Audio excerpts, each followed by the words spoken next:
I stepped outside holding a leash, ready to take my dog for a walk and enjoy a short run.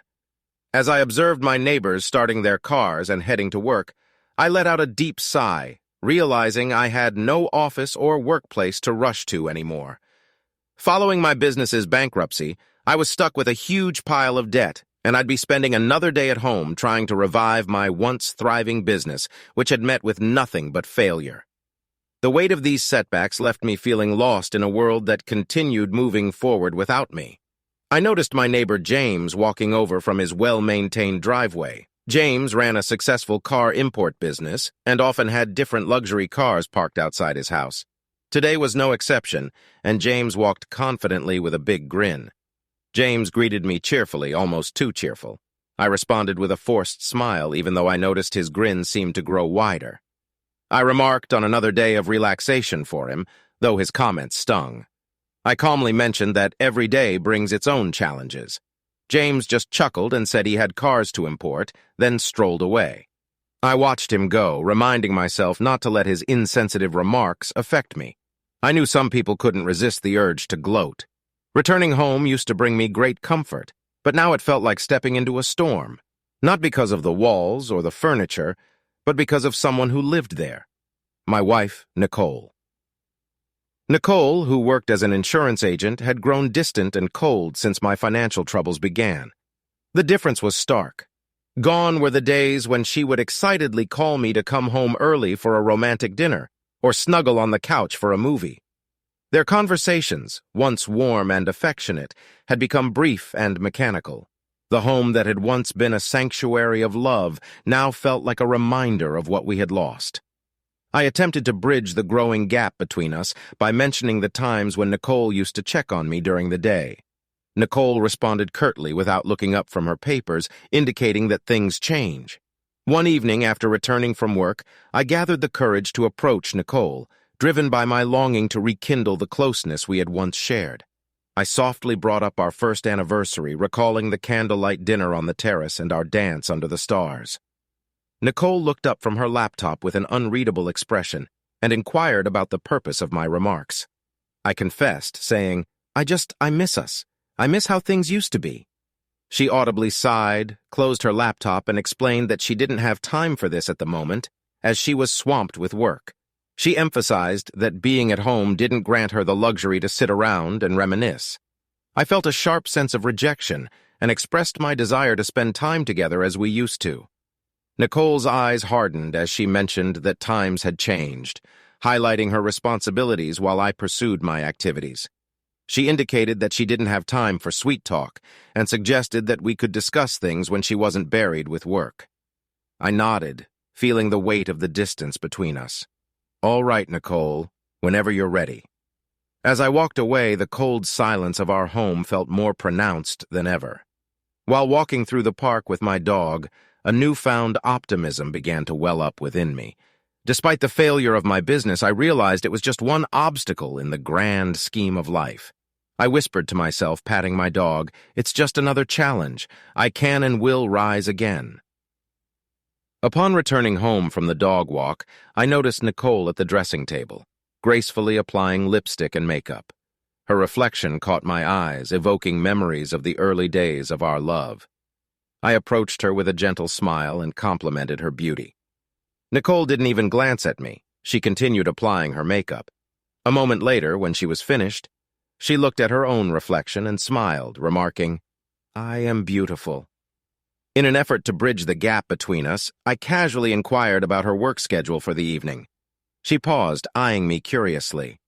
"Around 7, I think. Why?" I winked and replied, "Oh, no reason, just thought I'd ask." In my heart, I planned a surprise. Tonight, I would prepare a home-cooked dinner complete with her favorite wine. It was a small gesture, but perhaps it could mark the beginning of healing our bond and regaining her attention. After all, mending our relationship might just be the motivation I needed to rebuild my career. Was this response better or worse? I spent the day refreshing our home with upbeat music playing in the background.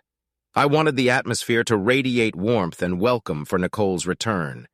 With every clean surface, washed dish, and empty trash, I felt a small sense of accomplishment. After making our home shine, I headed to the grocery store to gather ingredients for the evening's dinner.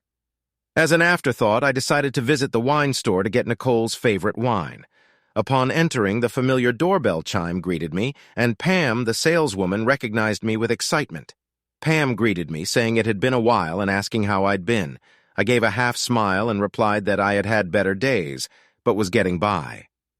I inquired if they had a bottle of the rose wine, to which Pam playfully raised her eyebrows and teased about planning a romantic evening at home. I chuckled, attempting to sound nonchalant, and confirmed that it was something like that. I mentioned that Nicole had been there about an hour ago and had picked up a bottle of the same wine. Pam seemed to realize she might have said too much, and she stammered, suggesting that maybe Nicole was planning her own surprise.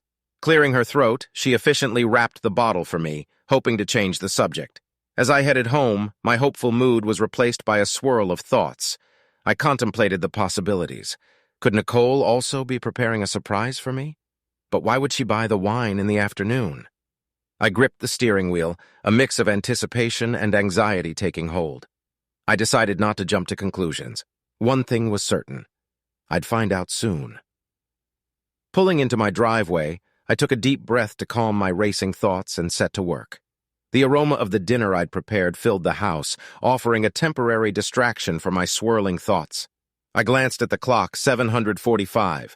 Nicole was usually punctual. Maybe her work held her up. I tried to reassure myself, but a nagging feeling lingered. Sitting in our dimly lit dining room, the table set for two, I occasionally checked my phone, hoping for a call or a message from Nicole. The house remained quiet except for the soft ticking of the wall clock. Each passing moment heightened the mystery of Nicole's plans. Finally, around 8:30, my phone rang, and I recognized Nicole's ringtone. I answered quickly. "Hey!" Nicole's voice came through, rushed and slightly breathless.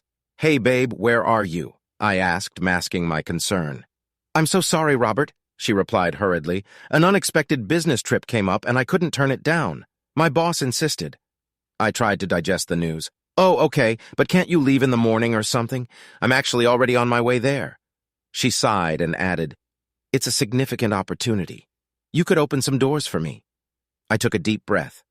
I wanted to be understanding, especially considering my recent setbacks. I understand. "I wish you had told me sooner, though." I know, Nicole replied, the rush in her voice evident. "Everything happened so fast. I really have to go, Robert." I looked at the beautifully set table and the dinner I'd prepared. "All right, take care, Nicole. Call me when you can." Nicole's voice softened. "Okay, I will. I'll be back soon. Bye. And by the way, I don't know how long it's gonna last, maybe like 2 weeks or so." As the call ended, I sank into a chair, my shoulders slumping under the weight of the evening's turn of events. I struggled to piece together the puzzle of my thoughts. The unexpected business trip seemed plausible, but the earlier wine purchase kept bothering me. Maybe she simply wanted to unwind during her trip and didn't mention it. I tried to rationalize, attempting to push aside the cloud of doubt forming in my mind. I took a deep breath, urging myself to focus on the present. Right in front of me was a delicious meal, and I was reluctant to let it go to waste. With renewed determination, I served myself some food and moved to the living room. The soft glow of the TV filled the room as I switched it on. The familiar sounds of a game and progress greeted me. I decided to immerse myself in it, temporarily pushing aside my concerns. Sometimes, a little distraction was all I needed to find clarity. I relaxed on the couch, thoroughly enjoying the game's excitement. An occasional chuckle escaped my lips, indicating my genuine amusement. When my glass ran dry, I strolled to the kitchen for a refill. The evening's anxieties began to fade, replaced by a warmer, lighter feeling. As I passed the study, an unexpected light caught my eye. The computer screen was illuminated, something that typically happened when notifications came in or if it was disturbed.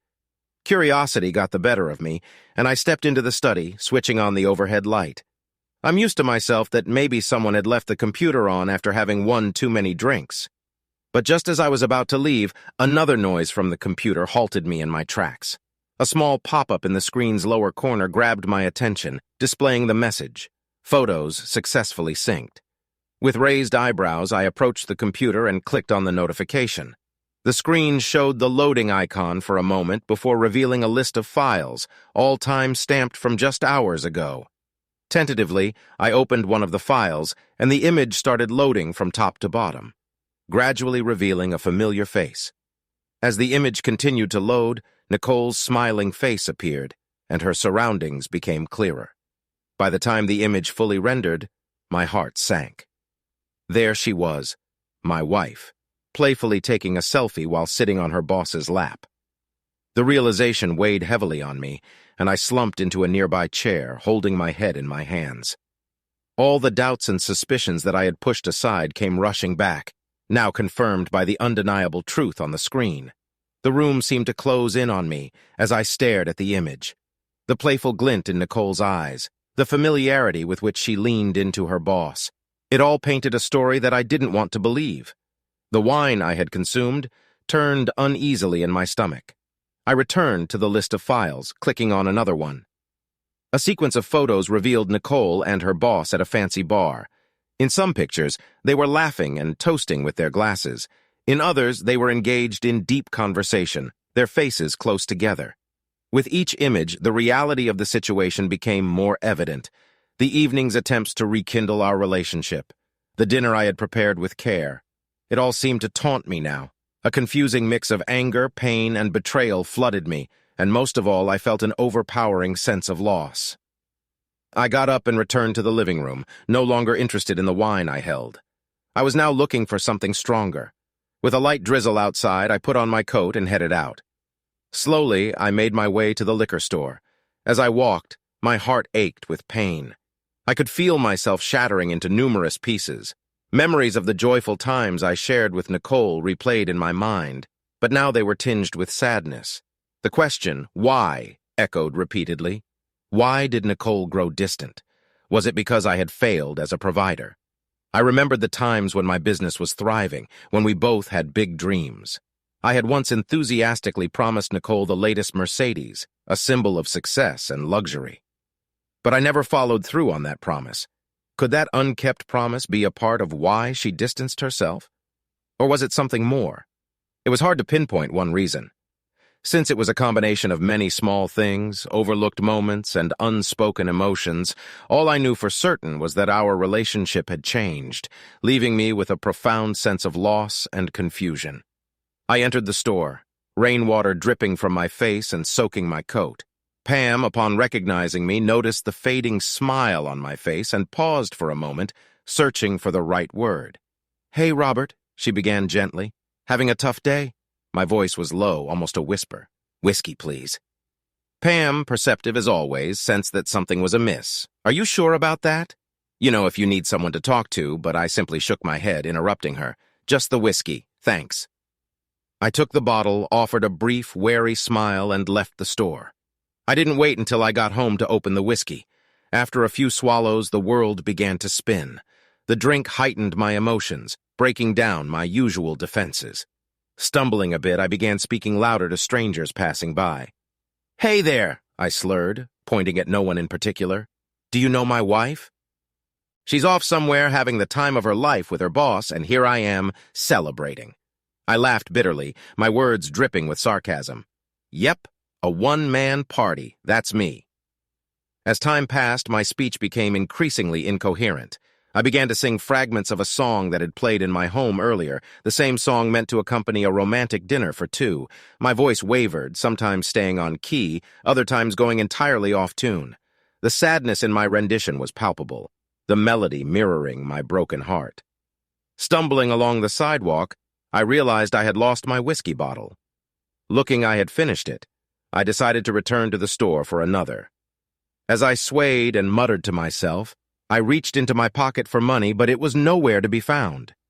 It was then that I noticed an older man nearby, watching me with a mix of concern and curiosity. I raised my voice and my words slurred together as I confronted the old man, asking if he had something to say. The elderly man, wearing glasses and carrying a worn-out backpack, appeared surprised by my aggression at first. However, my tone quickly shifted from confrontational to desperate. I apologized to him, my voice breaking, and explained that I really needed a drink right now. I asked if he could spare $1.20. The old man sighed and reached into his pockets, pulling out a few crumpled dollar bills from his shirt pocket. He told me it was all he had and extended the money to me. Still unsteady on my feet, I accepted the money and mumbled my thanks. Then I suggested that he join me for a drink, but the old man gently declined, expressing concern that I had already had enough. I was about to respond defiantly when my stomach turned, and I vomited onto the pavement. The mist had soaked everything around, and the cold was settling in. I, wet and disoriented, leaned against a brick wall with my eyes closed, trying to catch my breath. The old man observed with a furrowed brow, expressing worry.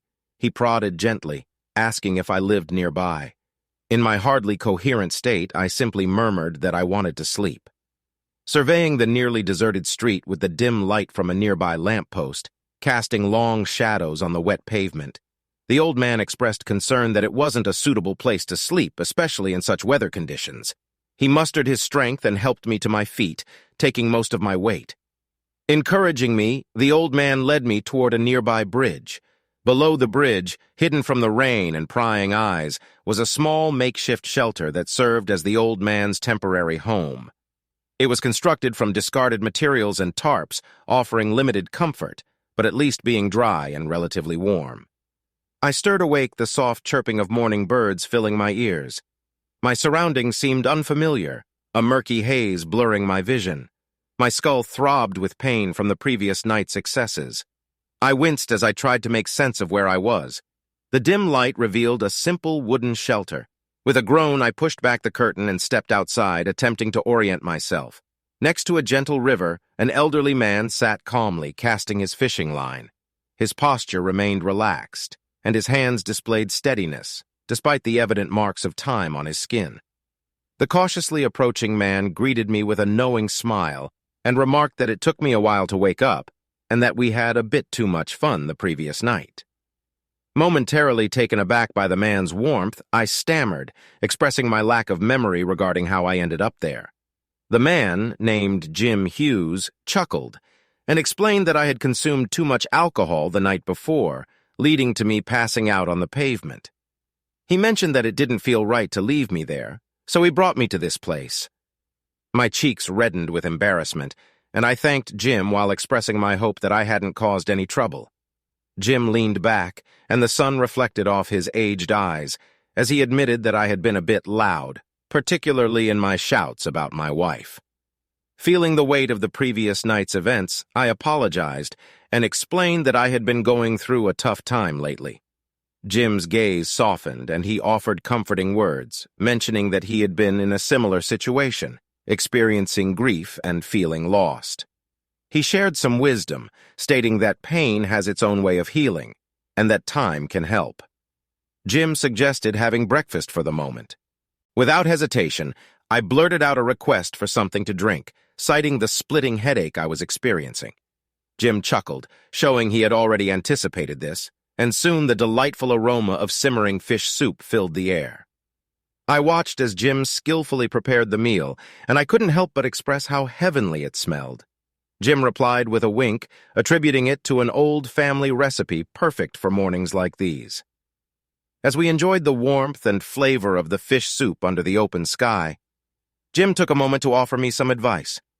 I sighed and expressed my understanding of the need to avoid letting alcohol control one's life. Jim looked at me, his gaze pausing for a moment, and shared his perspective, mentioning that life is complex and that sometimes it's best to let go and move on, particularly if someone has wronged you. I sensed a touch of sadness in his eyes, but refrained from delving further into the subject. Instead, I thanked Jim for everything and mentioned my intention to head home. As I prepared to leave, I noticed some intricately carved wooden figures and objects outside the shack. Impressed, I asked if Jim had made them. Jim's eyes sparkled as he confirmed that he had crafted them, explaining that they were a piece of his past life that he still held on to, and that woodworking brought him peace. I expressed my admiration, complimenting his talent. A smile blossomed on my face as I continued my journey home, hinting at newfound hope and a fresh start. Upon arriving home, I rushed to my computer and became determined to reach out to local furniture stores in the following days, pitching my ideas with enthusiasm. 1 week later, filled with hope and determination, I retraced my steps to Jim's riverside shack. I expected to find the elderly man there, but only Jim's backpack and jacket lay near the dwelling as if he had just stepped away. Confusion clouded my thoughts. Where could Jim be? I scanned the surroundings, but the old man was nowhere in sight. Maybe he's out fishing or gathering wood, I thought, considering coming back the next day. As I started my journey back, a small, sharp stone found its way into my shoe. Each step grew increasingly uncomfortable, like an incessant itch I couldn't scratch. I let out a sigh of irritation and found a flat spot to sit down, eager to remove the annoying intruder. However, as I lifted my shoe, my eyes darted past it to a lone figure standing perilously close to the edge of the bridge. In the distance, panic gripped me. The scene looked all too familiar.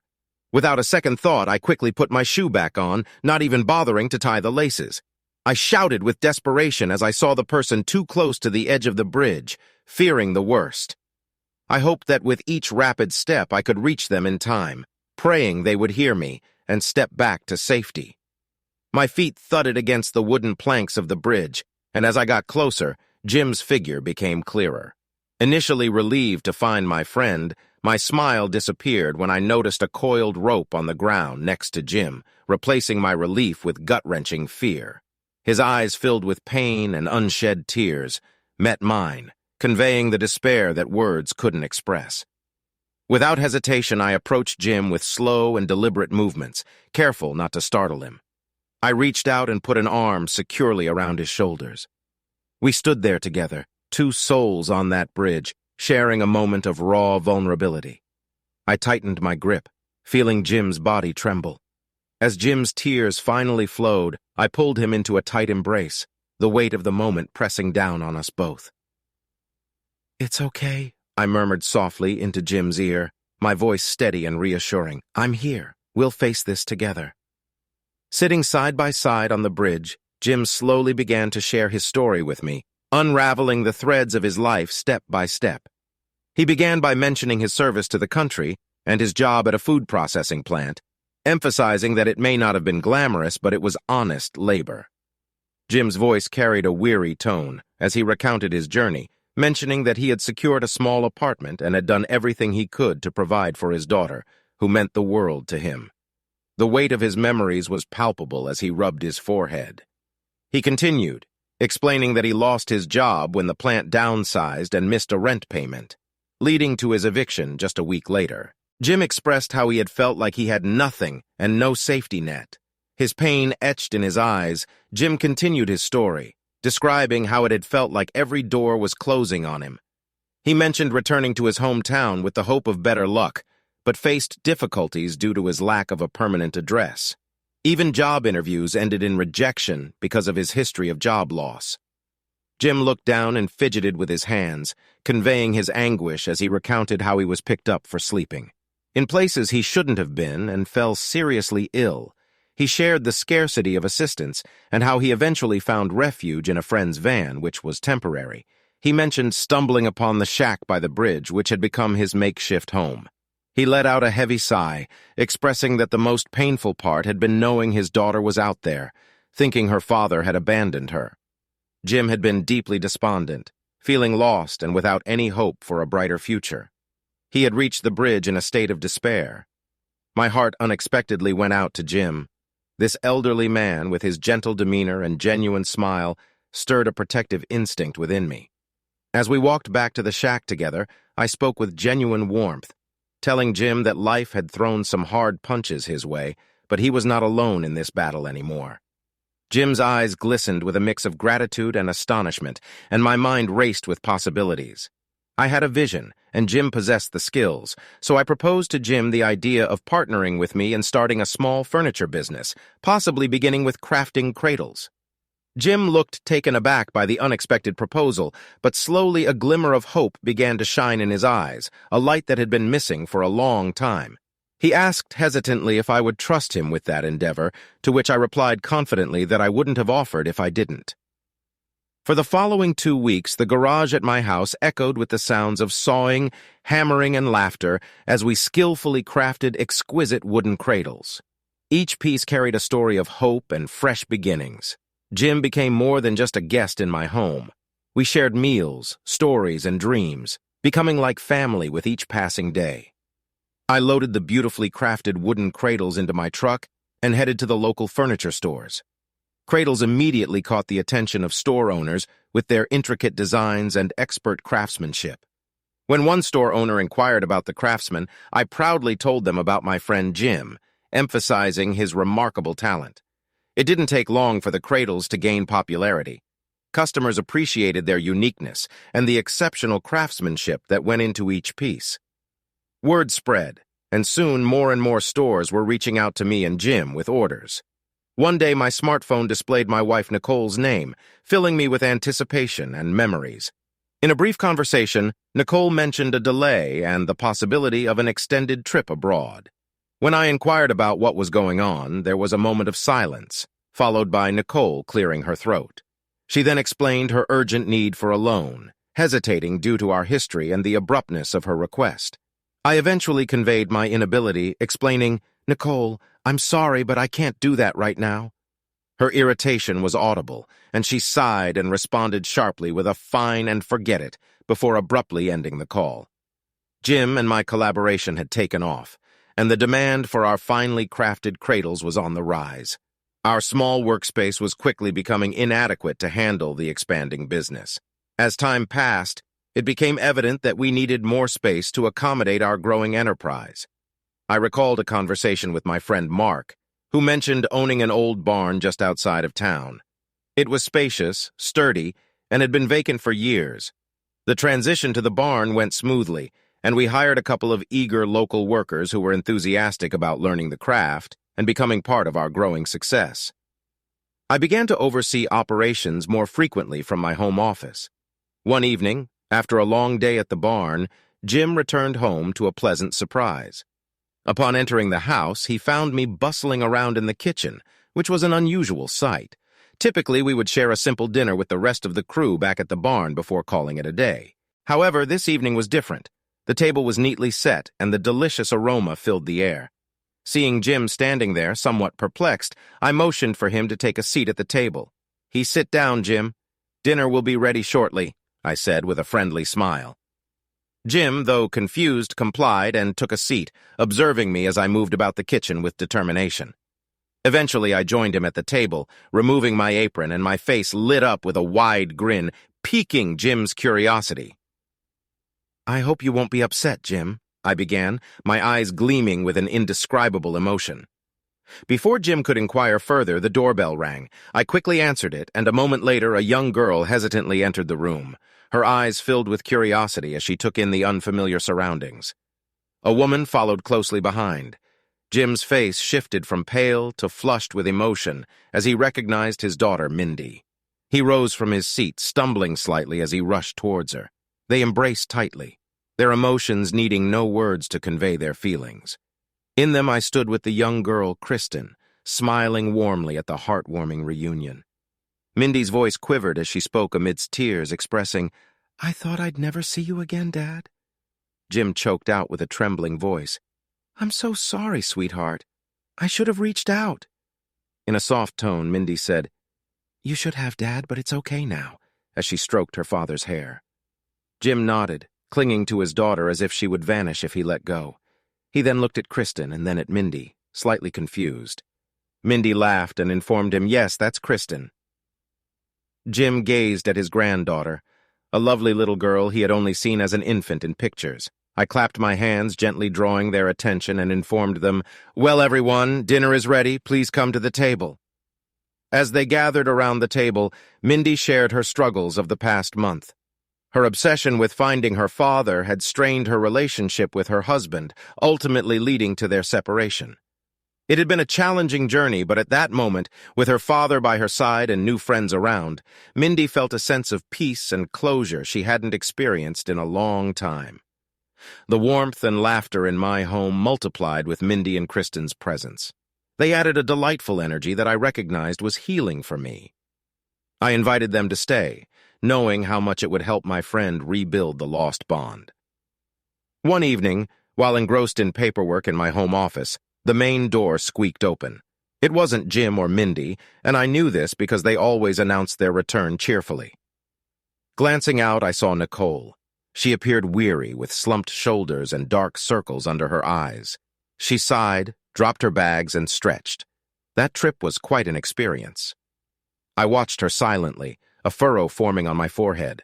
She walked past me and slumped on the living room sofa, every move reflecting her exhaustion. Taking a deep breath, I approached her. I hesitated for a moment before sitting beside her, maintaining a bit of distance. Nicole glanced at me, trying to gauge my feelings. "Look, Robert, I know things have been complicated, but I raised a hand, interrupting her. "Did you have your phone sync turned on?" I asked, my voice low. Nicole looked puzzled, but realization soon crossed her face, her eyes widening and shocked. I swallowed hard, holding back my emotions. "I saw the pictures, Nicole. I didn't need to see more than a few to understand." She moved closer, desperation in her eyes. "Robert, please listen. It's not how it seems. We were just—" I stood up abruptly, cutting her off. "I wish I hadn't seen those photos, Nicole, but now that I have, things can never be the same. I can't. I won't pretend everything's okay." Nicole's voice trembled as she pleaded. "Robert, just give me a chance to explain." I shook my head. "I think it's best if you leave. Please." Nicole's tone escalated, her frustration evident. "So this is it? You won't even hear me out? Fine, leave. But just remember, no one will ever stand by you the way I did. No one will love you like I did." The sound of the front door creaking open interrupted the tension in the room. Jim, having just entered, froze. Realizing the gravity of the situation, he decided to give them some privacy and quietly retreated, gently closing the door behind him. Nicole's demeanor shifted as her attempts to assert herself failed. She appeared genuinely remorseful. "Robert, I'm truly sorry," she whispered. While I acknowledged her apology, I firmly requested that she leave. As Nicole exited, a cheerful Kristen was playing on the lawn. She spotted me and rushed over, hugging my legs tightly. The innocent embrace seemed to emphasize the contrast between the past and a potential future. Nicole watched, taking in the scene. A pang of realization struck her. Perhaps someone else would indeed offer me the love and respect I deserve, something she had been unable to provide.